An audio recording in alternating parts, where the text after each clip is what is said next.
नमस्कार, मैं उज़्मा और आप देख रहे हैं मंथन टुडे। नेपाल इन दिनों उथल पुथल से गुजर रहा है। 8 सितंबर 2025 को जिस तरह से काठमांडू की सड़कों पर जेन-ज़ी के हजारों युवा उतर आए, उसने पूरे देश की राजनीति को हिलाकर रख दिया। संसद के बाहर फ्री इंटरनेट, फ्री वॉइस जैसे नारे गूंजे, लेकिन यह सिर्फ सोशल मीडिया बैन का गुस्सा नहीं था। यह आक्रोश भ्रष्टाचार, बेरोजगारी और लगातार बिगड़ती अर्थव्यवस्था की देन थी। हालात इतने बेकाबू हुए कि पुलिस फायरिंग में 19 लोग मारे गए और 300 से ज्यादा घायल हो गए। लोगों का गुस्सा इतना बढ़ गया कि आखिरकार प्रधानमंत्री केपी शर्मा ओली को इस्तीफा देना पड़ा। नेपाल में यह विद्रोह एक बड़े जन आक्रोश का प्रतीक है, जिसका असर अब सीमाओं के पार यानी भारत तक भी महसूस किया जा रहा है। भारत और नेपाल का रिश्ता केवल पड़ोसी देश जैसा नहीं, बल्कि खून, धर्म और व्यापार से गहराई से जुड़ा है।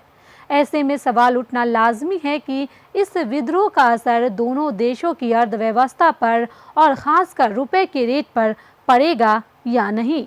आज की तारीख में एक भारतीय रुपए नेपाल में 1.60 नेपाली रुपए के बराबर है।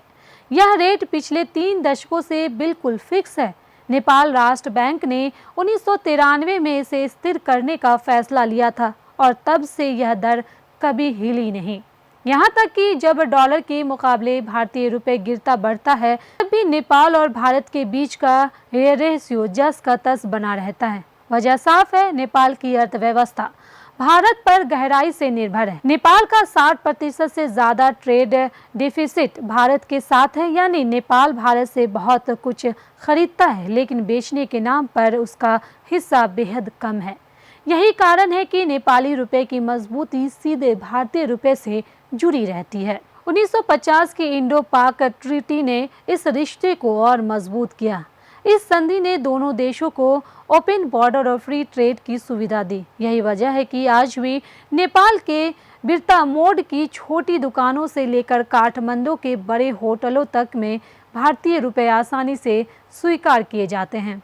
नेपाल में रोजाना हजारों भारतीय रुपए का लेन देन होता है।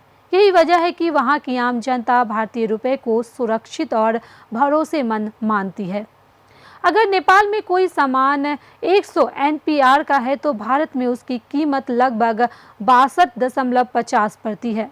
हाँ, एयरपोर्ट या किसी लोकल मनी चेंजर से पैसे बदलने पर रेट थोड़ा घट बढ़ सकता है, जैसे 1.59 से 1.60 NPR तक, लेकिन आधिकारिक स्तर पर यह हमेशा स्थिर रहता है। अब बड़ा सवाल यह है कि क्या नेपाल में मचे इस विद्रोह का असर रुपए के रेट पर पड़ेगा? तो इसका सीधा सा जवाब है नहीं। विद्रोह ने नेपाल की आंतरिक राजनीतिक और सरकार को जरूर हिला दिया है, लेकिन मुद्रा विनिमय दर पर इसका कोई असर नहीं पड़ेगा।